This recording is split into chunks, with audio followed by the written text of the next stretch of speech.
सामान्य के नहीं, शंकर, शेष, मुनि, इन लोगों के मन को भी रंजन प्राप्त करना होता है, तब राम में डूबने लगते हैं। इति वदति तुलसीदास शंकर शेष मुनि मन रंजनम मम हृदय कंज निवास कुरु कामादि खलदल। कागज बहुत उड़े ना, उस पर एक पेपर वेट रख दो, उड़ना बंद हो जाएगा। मन बहुत उछल कूद करे ना, तो उसी मन में रघुनाथ जी को बिठा दो, उछलना कूदना बंद हो जाएगा। इति वदति तुलसीदास शंकर शेष मुनि मन रंजन मम हृदय कंज। हृदय माने मन, मम हृदय कंज, मेरे मन रूपी कमल पर आप बैठ जाओ। मम हृदय कंज निवास कुरु कामादि खलदल गंजनम। समग्र चंचलता मेरे विक्रम से थोड़ी होगी, तेरी कृपा से होगी। बहुत लोग मन से लड़े हैं, बहुत लड़े। योगियों ने खबर नहीं ऐसा पकड़वा दिया कि मन से लड़ो। जो लड़े सो लड़े, वो तो ध्यान रखना, मेरे निवेदन को अन्यथा लिया तो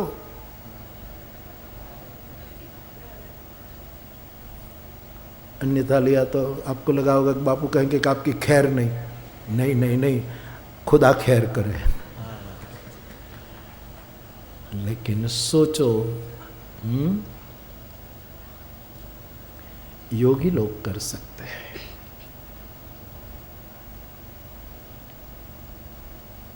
मन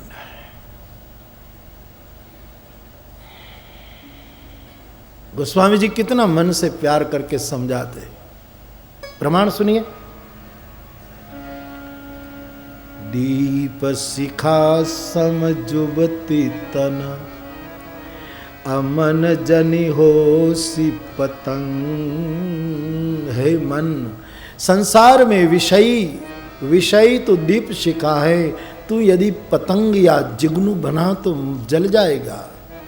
मन को कितना प्यार करते। भज श्री राम तज काम करहु सदा। अब देखो, आपके पास मन न होता तो आप कभी कथा ही नहीं सुन पाते साहेब, और मेरे पास मन नहीं होता तो मैं कथा कह नहीं सकता। कथा का सुख लेना मन के कारण, मन के बहुत उपकार है साहब। खबर नहीं हमको मन से दुश्मनी इतनी सिखाई गई है कि वंश परंपरा में दुश्मनी नौबत ले ली है हमने। मन बड़ा प्यारा है साहब।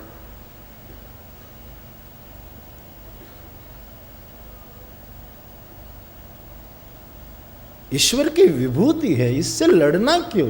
अरे दुश्मन से भी नहीं लड़ना चाहिए, ईश्वर की विभूति से क्यों लड़े? इंद्रियों में मन मेरी विभूति, ऐसा कृष्ण का भगवत गीता में डिम डिम घोष है।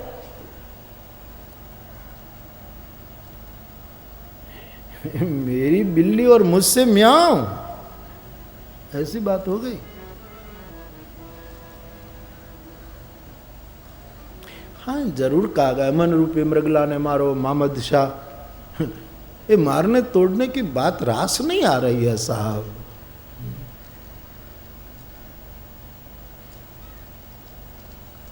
मम हृदय कंज निवास कुरु कामादि खलदल गंजनम। श्री रामचंद्र कृपालु भज मन। ए मन, ए मेरा मन, तू राम को भज। तुझे सुंदरता प्रिय है ना, तू देखना राम कितने सुंदर है, लग जाने वहां।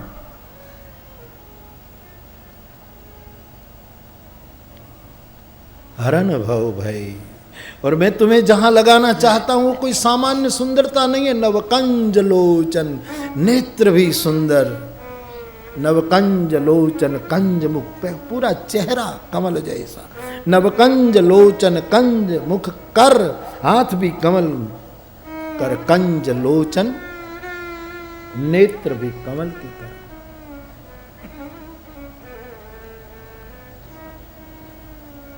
सभी संतों ने, खास करके मध्यकालीन संतों ने मन पर बहुत काम किया।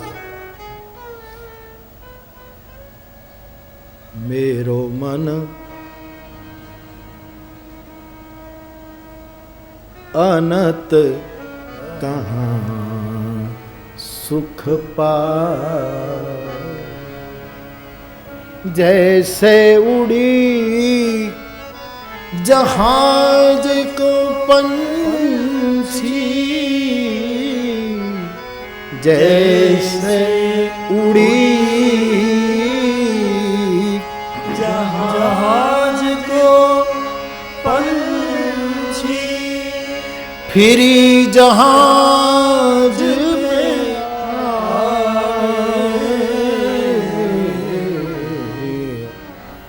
अनंत कहाँ सुख पाए। मेरो मन अनंत कहाँ सुख पाए। हे मन, मूर्ख जन्म गवायो, करी अभिमान विषय रस गीध्यो। श्याम शरण नहीं आयो, रे मन मूर्ख जन्म। राम भज सुनु सठ मना। सबने मन को प्यार किया, कभी थोड़ा प्यार से डांटा फटकारा है, बाकी मन को माध्यम बनाए। मन ही तो बंधन और मुक्ति का कारण है साहब। कारण बंध मोक्ष हो। बड़ा सुंदर उपकरण है साहब मन। मन न हो तो कथा नहीं गा पाते, न सुन पाते, न आयोजन होता, न सुख का अनुभव करते, न कृष्ण विरह की पीड़ा का अनुभव कर सकते। सब में बादशाह बनकर बैठा है मन। इसके साथ सदियों से लड़ाई होती रही है।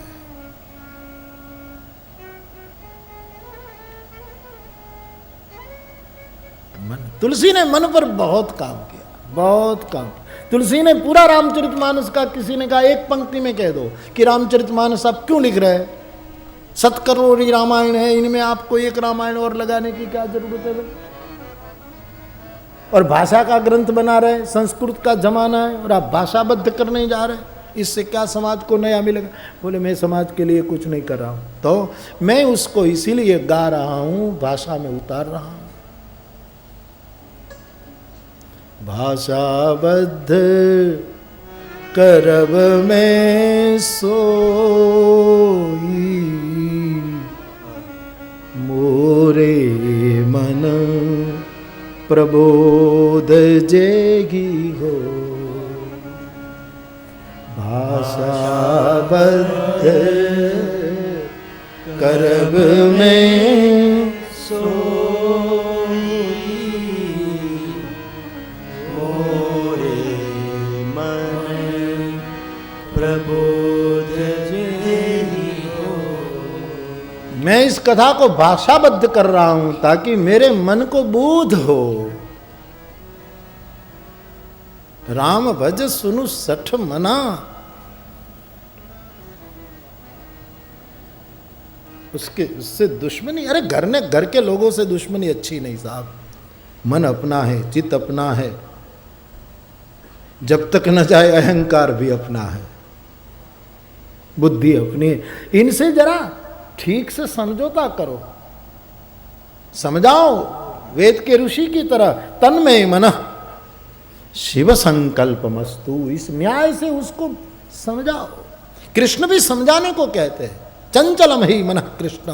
अर्जुन ने जब एक चिल्ला कर कह दिया प्रमाथि बलवद दृढ़म, तब कहा भाई उसको अभ्यास से समझा बुझा, उसको योग से कंट्रोल कर।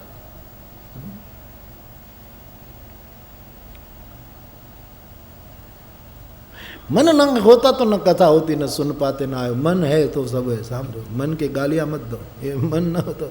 और जो गालियां देते हैं ना वो भी मन से ही देते हैं। बड़ा बड़ा विचित्र। गाली देने वाला कभी अमन से देता है? मन से ही, मन से आवी आवी दे जाए, आवी आवी गालो दे भाई। पूरा मन होत प्रोत अंदर आवी आवी फेंके है, दिला आवी आवी दे।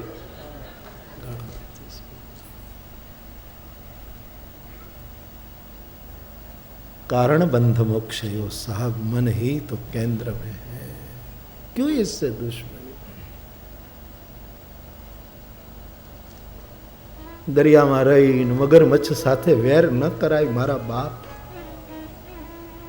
वैसे मन के साथ रहना और मन के साथ बैर करना ठीक नहीं. तोरा मन दर्पण कहला, भले बुरे सारे कर्मों को देखे और दिखाए. तोरा मन दर्पण कहला. निज मन मुकुर सुधार. गोस्वामी जी मन को मुकुर कहते. पंक्तियां तो बाद में आई, ये तो 500 साल पहले की बात है. मन मुकुर है, मन दर्पण है. ये तो फिर उनकी छाया में पंक्ति आई. फिर भी तुलसी की छाया ली है, इसलिए मुझे गाने में आनंद आता है. क्योंकि तुलसी ना छाया में बेसिन लिखा है, उसको पता भी ना हो.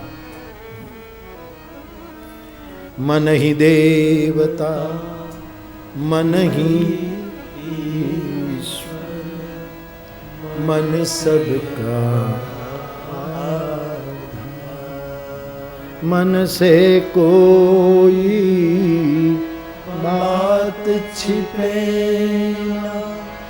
मन के नैन हजार, मन से जग भागन पाई. जग से चाहे भागने कोई, मन से भागन पाए. तो राम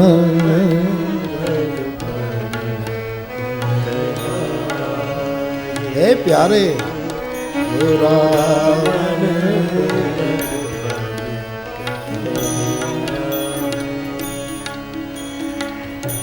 भले बुरे सारे कर्मों को देखे और दिखाए. तो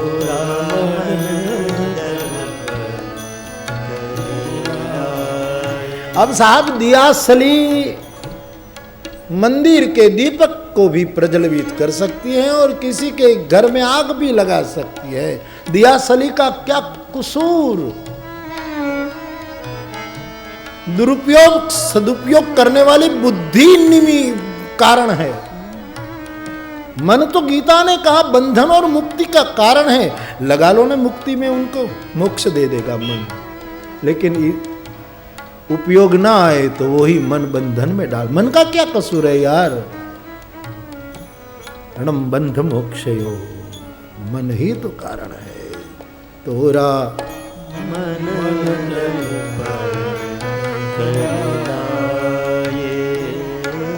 कबीर ने कहा सब मालाएं फेंक दो.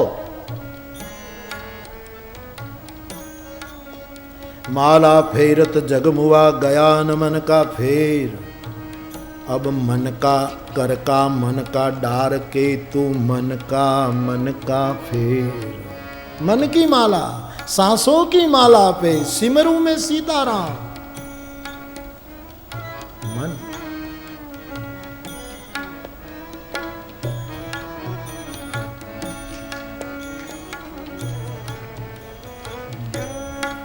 तोरा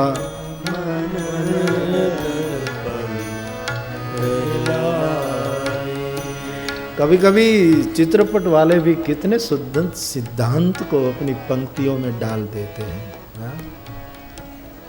विचार को नमन करना चाहिए. मैं तो आलोचना के प्रहार सहन कर भी बलवा बोल रहा हूं सामने सबको. यहां से मैं किसी को मारूं ना, मारने वाला नहीं कभी भी, ये सवाल ही नहीं. मारना तो मेरे शब्दकोश में नहीं. लेकिन यहां से यदि किसी को फूल भी मारूं तो किसी एक को छुएगा, लेकिन आप पत्थर लेकर मारोगे तो सब एक व्यासपीठ को ही लग. कितनी आलोचनाएं होती है, फिर भी मैं पंक्ति गाया जा रहा हूं. और इसकी अच्छी असर है कि जाने न जाने नकल में असल में कैसे भी कई लोग आज किसी ने मुझे लिखा है, बापू आप करते हैं ऐसा, सब करते हैं, तो अच्छी बात कोई करे तो इसमें सराहो ना, आलोचना क्यों करते हो? शुभ शुभ लो ना। अब मैं व्यासपीठ की परिक्रमा करके ही सदियों तो नहीं, पर अपने सदियों तो सदियां ही हंसे के याद नहीं है यार। तान्य हम वेद सर्वाणी नत्वम वेद परंतप।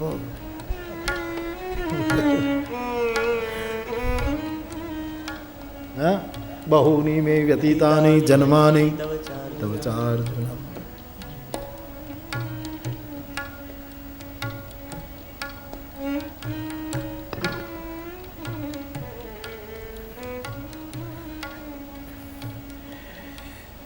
तो कुछ बातें व्यासपीठ की, किसी ने आज लिखा, मैं ऐसे प्रश्नों का जवाब भी नहीं देता, लेकिन फिर भी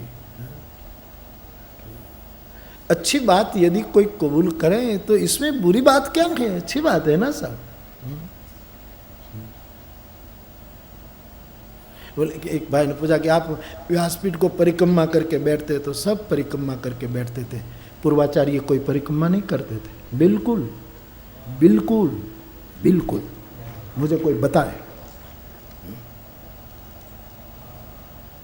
एक अच्छी और उसका यदि कोई वो करे तो इसमें बुरी कोई चीज नहीं है। इसमें क्या बुरी चीज है साहब?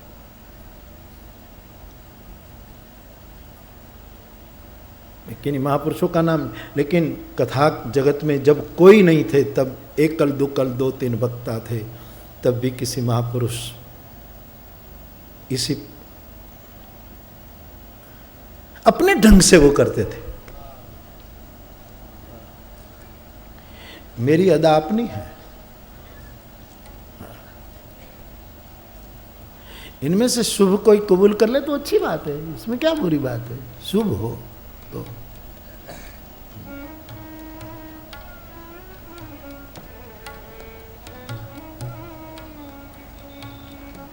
अच्छी वस्तु, संत का एक लक्षण रामचरितमानस ने सिखाया है, संत हंस गुण गहहि पय परिहरि बारी विकार। जहां शुभ हो वो ले लो, अशुभ हो उससे हमें क्या लेना देना, उसकी चर्चा से भी क्या फायदा। मुझको एक स्वामीनारायण संप्रदाय का एक साधु मुझे कहता था, बापू मैं तो इतना ही सीखा हूं कि पत्तल में लड्डू परोस दिए जाए न तो लड्डू खाना, पत्तल फेंक देना, बस। संसार में जहाँ शुभ है उसकी माधोकरी कर लेना, बाकी पत्तल फेंक दो। कौन इसमें समय कहाँ बीता है? ये आदमी को जितना समय विज्ञान ने सुलभ कर दिया, इतना आदमी और वस्तु में ज्यादा उलझा। आप सोचो, विज्ञान ने बड़ी कृपा की है कि 50 साल में जो होता था वो 5 मिनट में होता है साहब। हाँ, 100 साल में होता वो 1 साल में हो जाता है, 50 साल में कुछ ऐसी काम 5 दिन में हो जाता है, 5 घंटे में, 5 सेकंड में काम। विज्ञान ने इसलिए कृपा की है कि इतना समय तेरा लगता था, ले मैं विज्ञान रूप में तेरे सामने आया कि 50 साल में जो होता वो 1 साल में हो जाता है। उन 50 साल तेरे पास रही, इसमें तो हरि भज। लेकिन आदमी और उलझा, जो जितना मुनाफा मिला, जितना अवकाश मिला, इसमें और व्यस्त हो गया साहब लो। बाकी ईश्वर ने कृपा की। अब पहले कथा में आप लोग जाते, कोई भी जाता तो कितना समय लगता, अब तो 5 मिनट में कथा में पहुंच जा। अरे कथा करने के लिए दुनिया के इस छोर से वहां छोड़ जाना हो तो 8 घंटे में पहुंच जाते। भगवान कहते हैं तेरा समय मैंने बचाया है, बाकी का समय और में उलझ मत, हरि नाम ले। प्रभु विज्ञान का सदुपयोग करना चाहिए, लेकिन जितना समय मिला इतना और उलझे, इतना और उलझे, इतना और आ खाई लूँ, आ खाई लूँ, आ करी लूँ, आ रमी लूँ और मरी जाऊं। क्या पागलपन सवार हुआ। विज्ञान का अच्छा लाभ लेना चाहिए। जीवन का एक मिशन हो कि हमें 50 साल में इतना करना है, 5 साल में विज्ञान कर देता है। बाकी का समय शुभ करे, हरि भजन।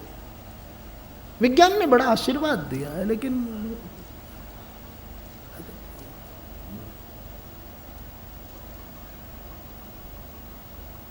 कई लोग कहते हैं कथाकार लोग हैं ना भाई प्लेन में जाते, तो प्लेन में न जाए तो महुआ थी हाल ही ना हो।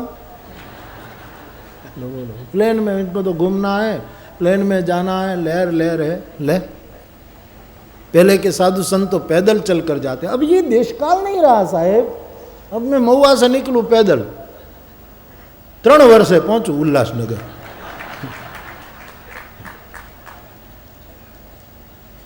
આમાંથી કેટલા લોકો તો ગરડા થઈ ગયા હોય એમ તો હું ન કહું।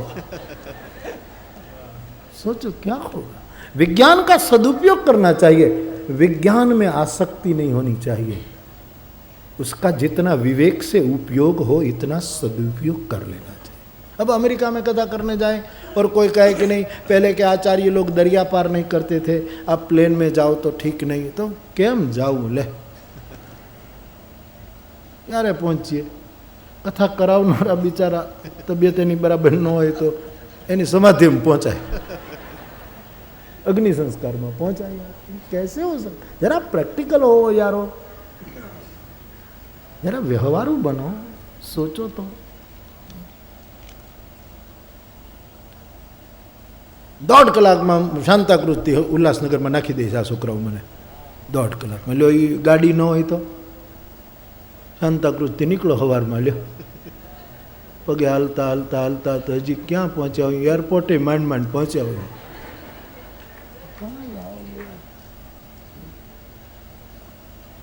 विवेक से उपयोग हो, सदुपयोग हो। विज्ञान ने बहुत समय बचा लिया साहब, बहुत समय ले लिया है। विज्ञान कहता है तुम समय का सदुपयोग करो, बचे हुए समय में हरि भजो। वाल्मीकि आदि सब विज्ञान रूपीण है। हनुमान जी विज्ञान, विशुद्ध विज्ञान के वो है। ये सब हनुमान जी इतने मनोजवम मारुत तुल्य वेगम, ये उड़ाई करते थे क्या? 24 कलाक उड़ते थे हनुमान जी। इतनी बड़ी गति है तो बस उड़ियात करवानो नहीं, जो काम है जल्दी करके समय बचा उसमें राम नाम में लीन है। राम राम राम राम, उसमें हरि भजन का क्या। एक कथा और दूसरी कथा के बीच में ज्यादा दिन बच जाते हैं तो अच्छा नहीं लगता। जितनी घड़िया कथा में जाए वही जिंदगी है साहब, बाकी तो सब।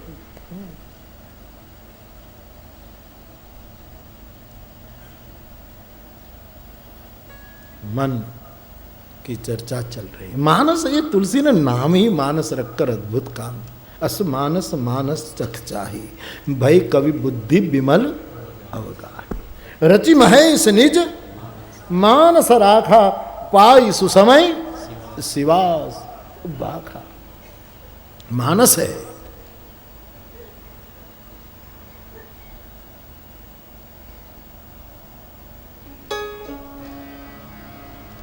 तो रमन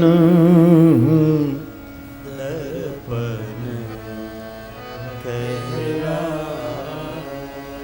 भले बुरे सारे कर्मों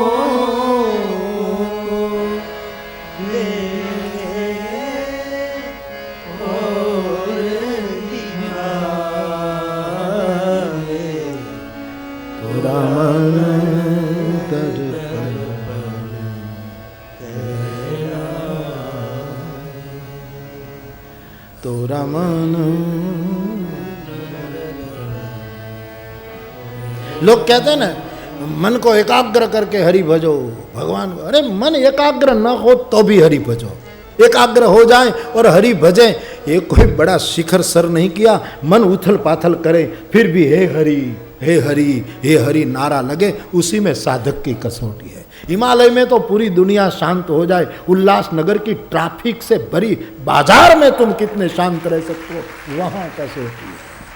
घना लोगों के हमें हिमालय में गुस्सो आवतो नहीं, कोना ऊपर कर, बर्फ ने बटका भर ले, किसमें गुस्सा करेगा तू हिमालय में? प्रकृति तुम्हें शांत कर देगी, बाध्य कर देगी, तुम्हें चुप कर देगी। क्या करोगे तू? कबीरा खड़ा बाजार में, पर बाजार की बात है, दोपहरी की बात है साहब। निमंत्रण देता है हाथ में मशाल लेकर, जो घर फूके आप तो चले हमारे साथ। कबीर को सब कहते हमको चेला होना है, चेला होना है, बाबा कंठी बांधो, कबीर साहब कंठी बांधो, साहेब बंदगी। तब कबीर बोले नहीं। एक बार बहुत लोग एकत्रित हुए, बाबा इतने बड़े सदगुरु हो आप, हमको कंठी बांधो, हमको कबीरपंथी। तब कबीर ने मशाल उठाई, चल पड़े साहब पीछे। भर बाजार में काशी के भर चौक में खड़े हो गए। बोले हम दीक्षा लेने आए हैं, हमको चेले बनाओ, शिष्य बनाओ। बोले इसलिए तो मैं आया हूं, चलो चेला होना है तो ऐसे हो सको। भरी बाजार में पूरे संसार में रहकर संसार को असार करने में तुम्हारी सामर्थ्य हो तो मेरे साथ चलो, वरना रह जाओ। वो इस मंजिल से दूर ही अच्छे, वो इस मंजिल से दूर ही अच्छे, जिसको ये मंजिल रास न आए, तेरे करम की आस लगाए, बैठे हैं दामन फैलाए।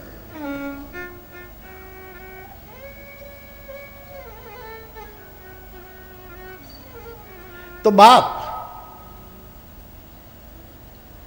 मन से प्रार्थना न हो तो चिंता मत करो, मन के लिए प्रार्थना करो। राम भज सुनो सठ। तुलसी कितना मन से बातें कर, आए हाय।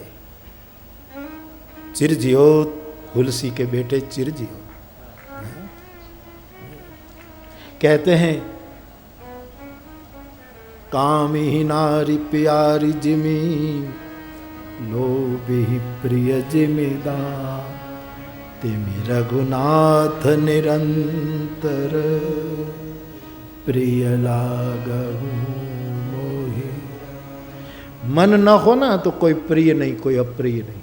साहब मन प्रियता पैदा करता है, बंधन मुक्ति मन देता है। उपयोग कहां करे, वो सदगुरुओं से सीख ले कि दिया सली से भवन जलाना है कि भवन में चराग जलाना है। बात इतनी है।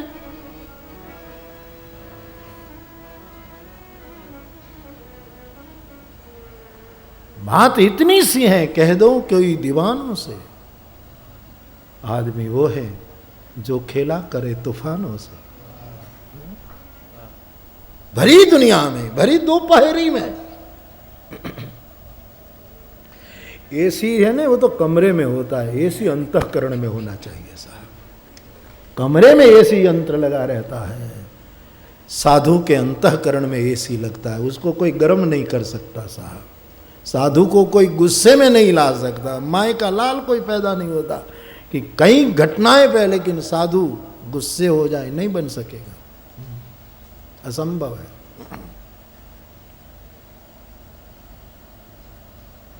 तोरा बन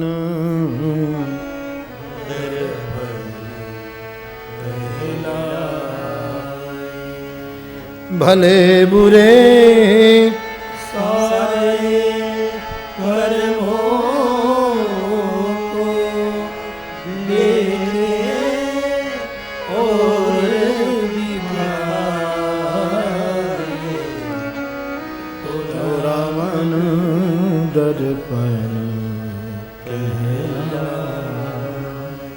मन ही देवता मन ही ईश्वर, मन सब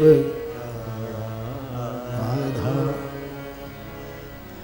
मन ही देवता मन ही ईश्वर, मन से बड़ा। मन उजियारा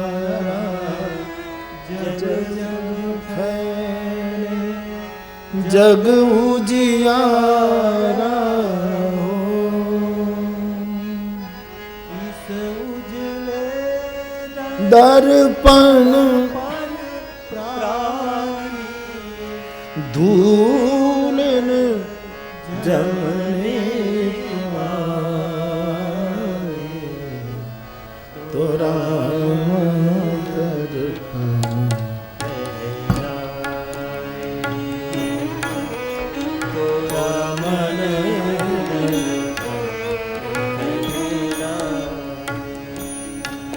तो रामन दर्पण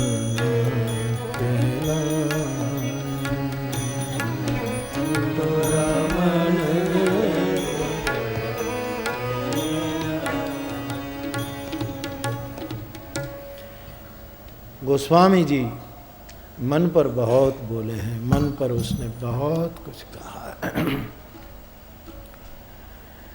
तो मन जो प्रश्न था उसमें मैं चला गया इतना दूर तक, लेकिन सही जगह पर।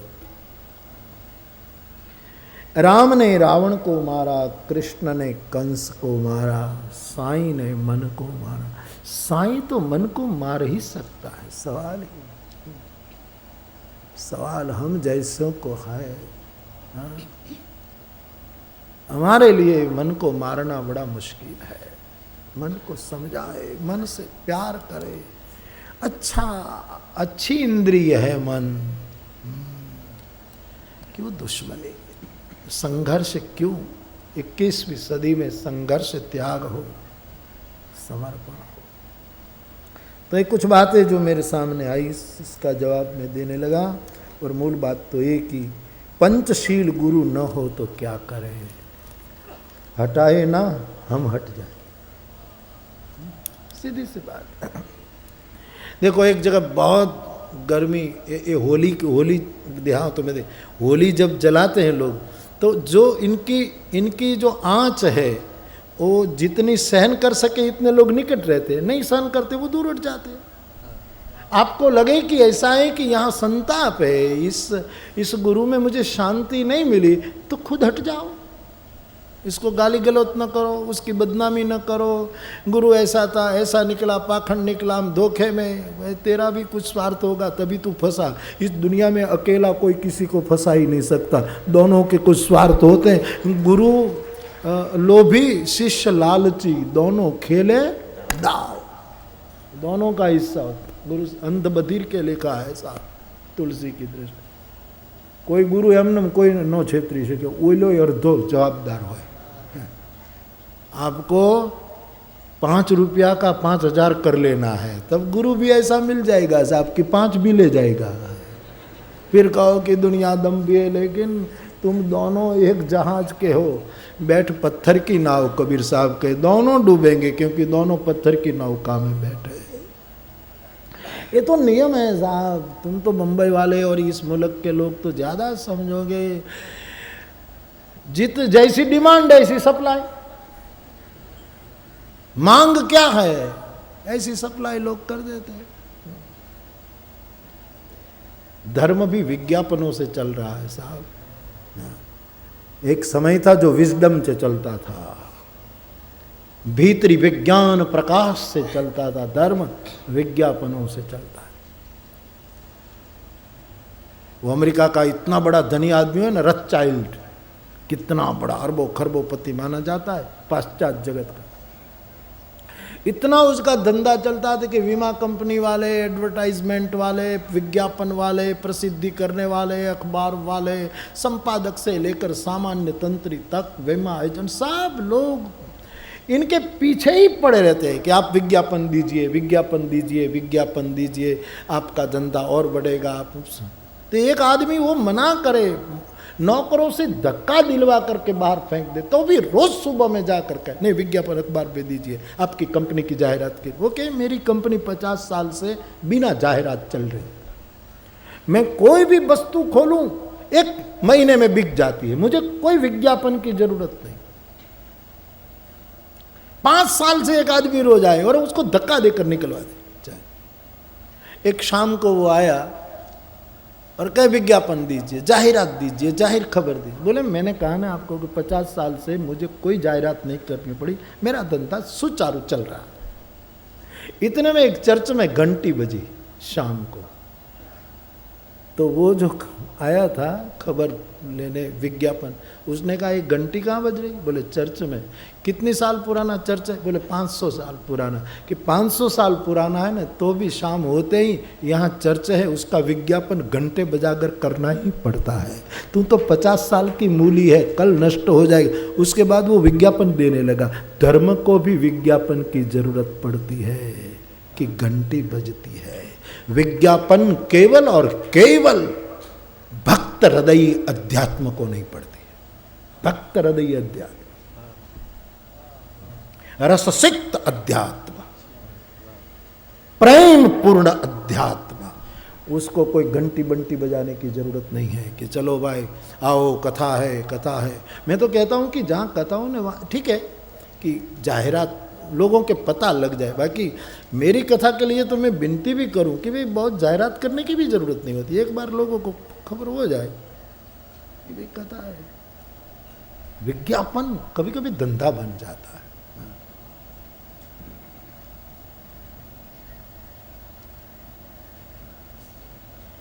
धर्म मौन होना चाहिए साहब, बोल बोल क्या धर्म यार। ठीक ठीक है, लेकिन मेरे कहने का मतलब है मेरे भाई बहन,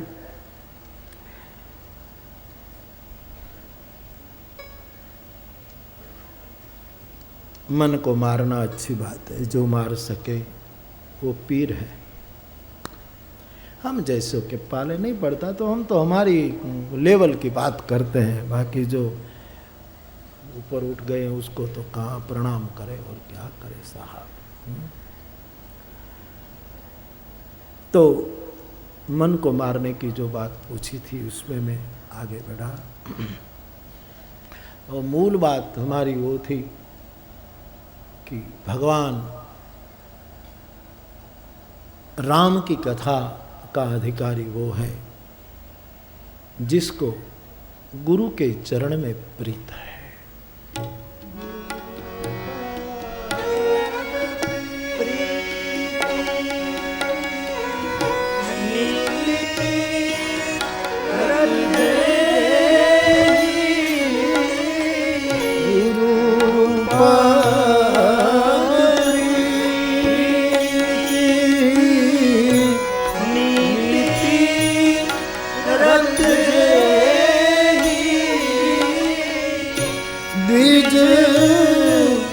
सेवक अधिकारी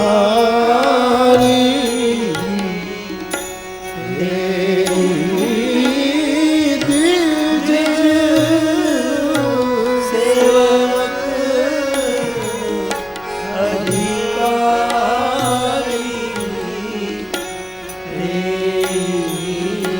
अधिकारी राम कथा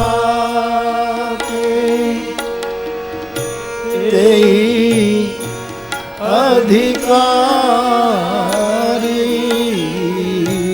राम कथा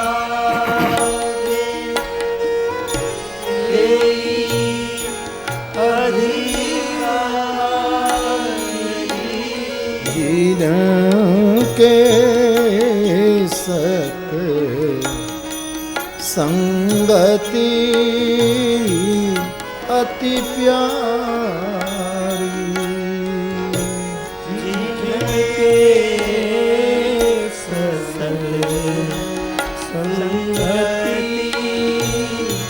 अति प्यारी राम कथा के अधिकारी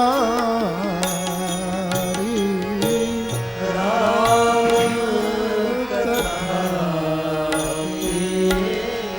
अधिकारी।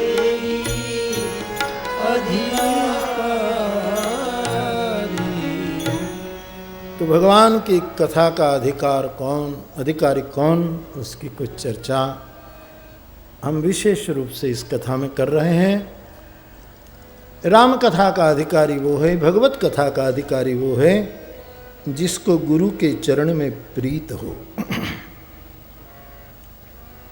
लेकिन गुरु के चरण में असुंदर की बात नहीं है, यहाँ केवल दैहिक विचार नहीं है, आध्यात्मिक चर्चा है। समझाना पड़ता है किसी न किसी एक आधार बना करके। शिष्य चरण का अधिकारी,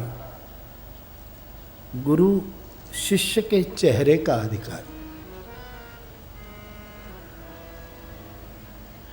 आपने कभी सोचा है कि ये जो छात्र होता है स्कूल में, शिक्षक को चरण छुएगा, हाँ? और शिक्षक शिष्य का कान पकड़ेगा। अच्छा बेटा, कान गुस्से में पकड़ेगा या तो ऐसे भी, अच्छा बेटा आओ बैठ जाओ, हाँ। सिर पर हाथ रखेगा, गाल पर हाथ रखेगा। इसका मतलब यह है तू केवल शरण में आ जा, तू चरण पकड़ ले, मैं तेरे कान पकड़ूंगा। मानी तेरे कान श्रवणों कथायाम शुभ ही सुनेगा, अशुभ नहीं। भद्रम करणे भी श्रृणुयाम देवा। तेरे कान को अब शुभ वार्ता ही दी जाएगी। कान पकड़, चेहरे को पकड़ता है सदगुरु, मस्तिष्क पर हाथ रखता है, मतलब तेरी बुद्धि व्यभिचारिणी नहीं होने दूंगा, तेरे मानसिकता को डावाडोल नहीं होने दूंगा। गुरु शिष्य की आंख देखता है, दृष्टि प्रदान कर देता है। दिव्यम ददामि ते चक्षुः, गुरु दृष्टि देता है। गुरु आदमी शिष्य के होठ को सुवचन प्रिय सत्य बोलना सिखा देता है।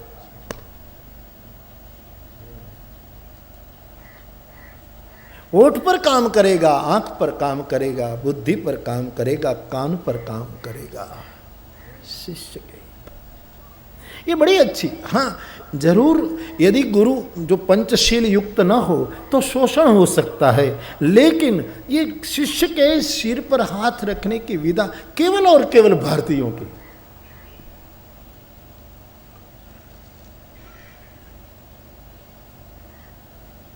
शरीर में एक शक्तिपात हो जाता है साहब। किसी के असंग हाथ, पाप मुक्त जिसके कर्म है, इनका हाथ कहीं टच हो जाए शिष्य के सिर पर, जन्म जन्म की मैली चादर एक क्षण में धो जाती है साहब। एक उजाला, एक प्रकाश। तेई करी विमल विवेक विलोचन, वर्णव रामचरित भवमोचन। सत्य घटना घट जाती है। शिष्य चरण का अधिकारी, दे जो हमने साधु चरण मावास। जब भी कोई गाएगा संत चरण मावास, साधु शरणे हमने ले चलो, बस यही बात करेंगे। गुरु शिष्य के मस्तिष्क पर काम करता है, इनकी आंख पर काम करता है, इनकी जबान पर काम करता है, उनके कान पर काम करता है, उनकी बुद्धि पर काम करता है। दिव्यम ददामि ते चक्षुः, एक नजर देता है। तो गुरु पद प्रीति नीति रत जय, राम कथा का वो अधिकारी है जिसको गुरु के चरण में प्रेम है, गुरु के पद में प्रेम है। अधिकारी शिष्य को गुरु का चेहरा याद न रहे तो घाटे का सौदा नहीं है, गुरु के चरण याद रहने चाहिए। संसार सागर के संत के चरण नौका है, गोस्वामी जी ने भी फरमाया है, ये नौका, संत चरण एक नौका, भवाब्धिपोतम, ये नौका। चरण का ध्यान, वैसे गुरु के, सदगुरु का विग्रह अमृतमय होता है अवश्य। आपने कभी सोचा, शायद मैंने भी कोई कथा में कहा होगा, लेकिन मेरे स्मरण में आता है ना आता है, लेकिन कहूं, गुरु बहुत सी मूर्ति है। एक तो मंत्रों में आप बोलते ध्यानम मूलम गुरु, गुरु है ना हमारे लिए ध्यान मूर्ति है। किसका ध्यान करना साहिब, ईश्वर तो इतना निकट है कि अनुभव में नहीं आता और इतना दूर है कि पकड़ा नहीं जाता। मुश्किल गुरु में यही, ईश्वर में है इतना सन्निकट, हृदय में ही बैठा है, लेकिन बिल्कुल अपने पास है, वो पकड़ा नहीं जाता। वो व्यापारी हरिद्वार की यात्रा में जा रहा था तो चोर ने देखा कि उनके पास कुछ सिक्के हैं, तो चोर तो चोरी करने वाला था, तो उसने सोचा इसके साथ यात्रा करूं और मौका मिलते ही इसके रुपये सिक्के ले लो। तो व्यापारी ने रेलवे स्टेशन में हरिद्वार की टिकट कटवाई, तो चोर ने भी वो कटवाई। व्यापारी जिस डिब्बे में बैठा उसी डिब्बे में चोर भी बैठा, जिस सीट पर व्यापारी उसी सीट पर चोर महोदय। फिर यात्रा में तो बातें होती रही। सेठ जी को पूछ रहा है कि सेठ जी कहाँ रहते हो? बोले मैं वहाँ रहता हूँ। आपका नाम? बोले लक्ष्मीचंद। बापूजी का नाम भगाजी, लक्ष्मीचंद नाम, और ये भगवान दास उनके पिताजी का नाम। और फिर सरनेम ही पूछी तो सरनेम यार क्या कोई एक न थोड़ू नाम हो, घना नाम हो।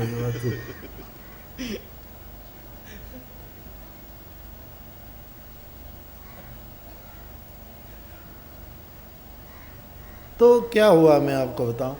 तो बातचीत हुई, तो सेठ जी को बार बार प्रश्न पूछे, तो सेठ जी को लगा कि ये इतना मेरे से प्यार क्यों कर रहा है। तो सेठ जी ने पूछा आप कहाँ जाते हो साहब? बोले मैं भी हरिद्वार। क्यों? यात्रा करने के लिए। सेठ जी आप अकेले हैं? कहाँ? तो मैं भी अकेला, संग संग यात्रा, 1 से 2 भले। सेठ जी को लगा कि ये आदमी इतना प्यार कर रहा है तो कुछ गड़बड़ हो सकती है। लेकिन व्यापारी लोग बड़े चतुर हुआ करते हैं कि बिगाड़े क्यों, देखा जाएगा जब नौबत आएगी। हरिद्वार पहुंचे, एक सराय में धर्मशाला में एक कमरा लिया, दोनों एक कमरे में। रात के 8 बज गए तो सेठ जी ने कहा कि लो 1 रुपया, जरा चाय नाश्ता ले आओ, फिर नाश्ता करके हम सो जाएं, सुबह यात्रा दर्शन करेंगे। वो चोर जो साथ में था उसको 1 रुपया दिया, वो चाय नाश्ता लेने गया।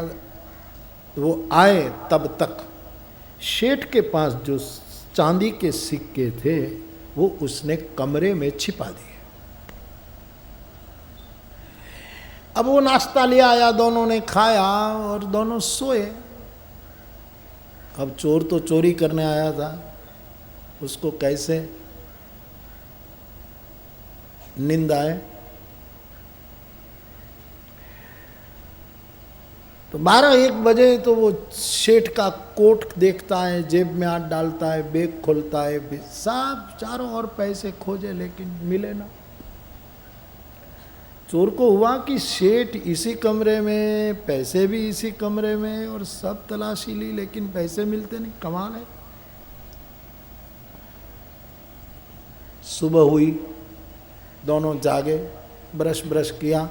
सेठ ने फिर 1 रुपया दिया, लो चाय नाश्ता ले आओ, फिर हम यात्रा करने दर्शन करने जाए। वो रुपया लेकर नाश्ता लेने गया। जब रुपया नाश्ता लेकर आया तो सेठ बैठा बैठा रुपया गिन रहा है। चोर ने सोचा कि रात में तो रुपये थे नहीं और ये फिर गिन रहा है, क्या बात है। तो सही मामला, माल तो है, आज रात देखा जाएगा। पूरे दिन वो घूमते।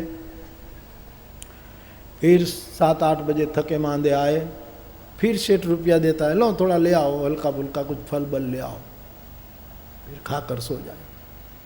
वो लेने जाता है, तब तक ये सेठ जहाँ रुपया छिपाना है छिपा देता है। और फिर वो रात भर सेठ के कपड़े, बैग, बिस्तर टटोलता है, लेकिन रुपया मिले ही ना। हद है। 3 रात का अखंड जागरण किया चोर ने।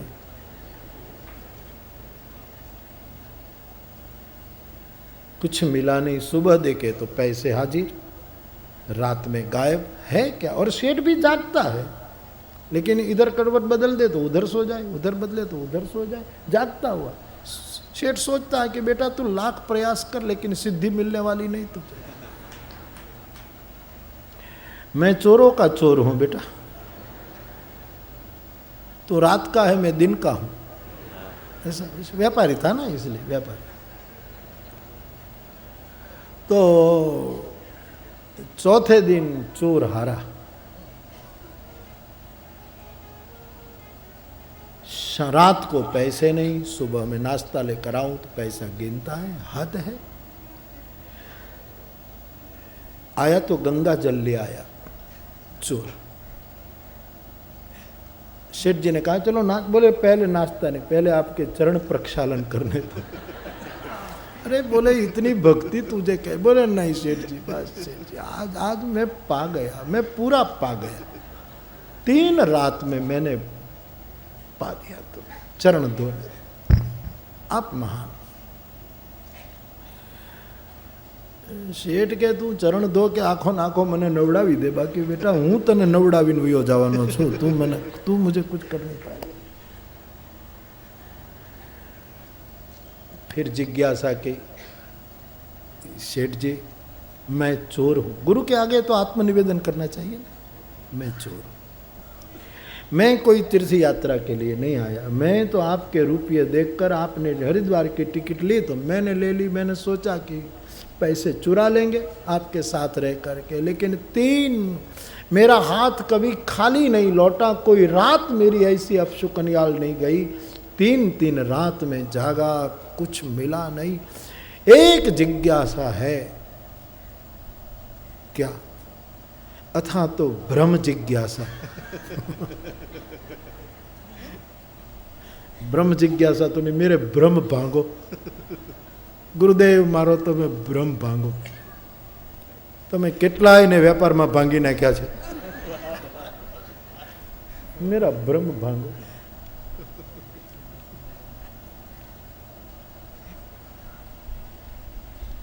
बोलो जिज्ञासा क्या है वत्स, बोलो।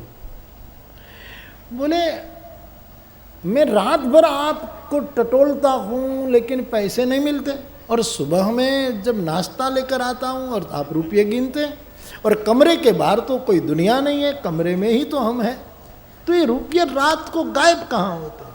वत्स सुन, 3 दिन से सुबह शाम मैं तुम्हें रुपया देता हूं कि नाश्ता ले ला, नाश्ता ले आ। तूने कभी आग्रह किया कि एक बार मैं अपने रुपये का नाश्ता लाऊं? तारे ने मारे वो बताओ शू संबंध फाटी गयो था कि मैं तुम्हें नाश्ता कराऊं, मैं नाश्ता कराऊं। हाँ बात तो ठीक है, लेकिन राज क्या है? राज ऐसा कि रात को जब तुम नाश्ता लेने जाते हो ना, तब मैं रुपये जो मेरे पास थे वो छिपा देता था। बोले छिपा तो देते ही होंगे, वरना तो मुझे हाथ लग जाते, लेकिन कहाँ छिपाते थे?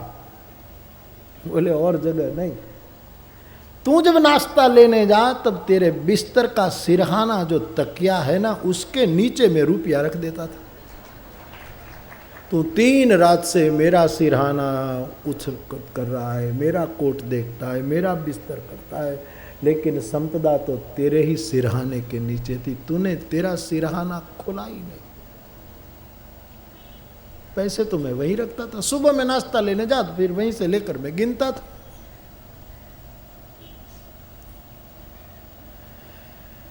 बात इतनी ही है, जो संपदा है अपने पास ही है, लेकिन इतनी सन्निकट है, अपने ही सिरहाने के नीचे संपदा है, लेकिन बहुत जागे तो भी नहीं मिली। तो ईश्वर इतने निकट हैं कि पता नहीं लगता, और इतना दूर कभी कभी महसूस होता है कि अनेक जन्मों के बाद भी पता नहीं लगता।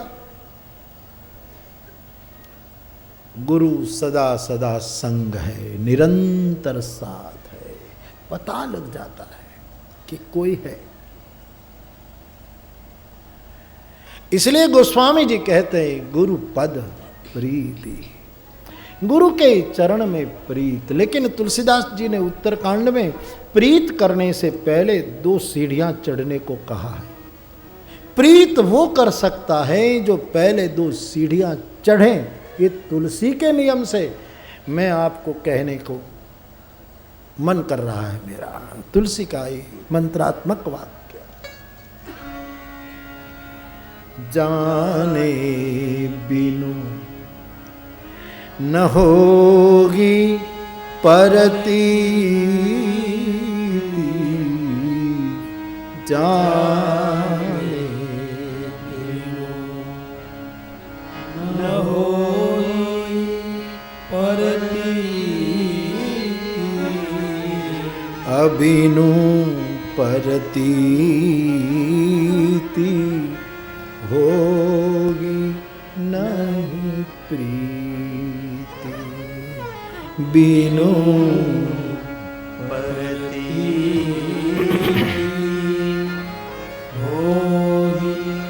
नहीं। दो सीढ़ियां चढ़नी होती साधकों। पहले जानना होता है, जानने के बाद प्रतीति होती है, भरोसा होता है, और भरोसा होने के बाद प्रीति होती है। गुरुपद प्रीति, गुरु के चरण कमल में प्रीत हो, इससे पहले साधक को चाहिए जिसके चरण में हमारी प्रीत लगे। ये जिसके चरण हैं उसके बारे में पूरी जानकारी ले लें, क्योंकि जब पूरी जानकारी होती है तब भरोसा आता है। नदी में कितना पानी गहरा है वो जान लेने के बाद साधक भरोसा करके छलांग लगा लेता है। पहले एक पता लग जाए कि पानी कितना गहरा है, जानकारी बहुत, हम बिना सोचे बिना जाने दौड़ पड़ते हैं, आवेश में आ जाते हैं, और फिर पछतावा होता है कि गुरु में तो पंचशील थे नहीं, अब उसको छोड़े कि क्या करे, फिर ये प्रश्न उठते। इसलिए मेरे भाई बहन, पहले जानो। कोई गुरु को जल्दी नहीं है, गुरु निमंत्रण देता है, तू मुझे जान, इंफॉर्मेशन एकत्रित करो गुरु के बारे में, क्या है क्या है क्या है क्या है क्या है, और सब माहिती मिल जाए, सब जानकारी मिल जाए। और इंफॉर्मेशन से काम नहीं होगा, फिर नॉलेज, जानना मतलब नॉलेज पक्का हो जाए, फिर भरोसा हो।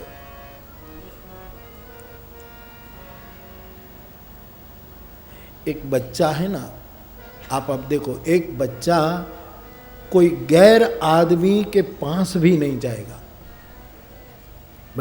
आदमी बुलाएगा, बेटा तो ही नहीं जाएगा, पैसे दिखाओ तो भी नहीं जाएगा, खिलौने दो तो भी करीब करीब नहीं जाएगा, क्योंकि जानता नहीं कि आदमी कौन है। लेकिन अपना बाप आएगा, उसको जानता है, तो पास तो जाएगा नहीं, उसको उठाकर बाप उछालेगा, फिर भी नहीं रोएगा, क्योंकि उसको जानने के बाद प्रतीति हो चुकी है कि मेरा बाप है, उछालेगा, गिरने नहीं देगा। और लाख फुसलाओ, खिलौना दो, मिठाई दो, ए बचूड़ा इधर आ, बचूड़ो हम दूर जा, हम कर भिगुदान भाई ना, जितना बोला होता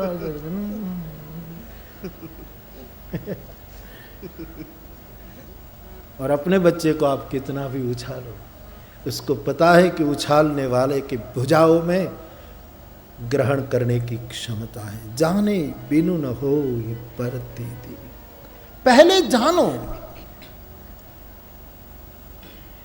फिर लगे कि पंचशील नहीं है तो जल्दी करने की क्यों जरूरत। तुम में शील की कमी है कि तुमने जल्दी जल्दी की। जरा शांति से जानो ना, पहचान। और एक बार भरोसा हो जाए, तुलसी फिर ये 2 सीढ़ी चढ़ने के बाद प्रीति के उदय की बात लिखते हैं। जाने बिनु न हो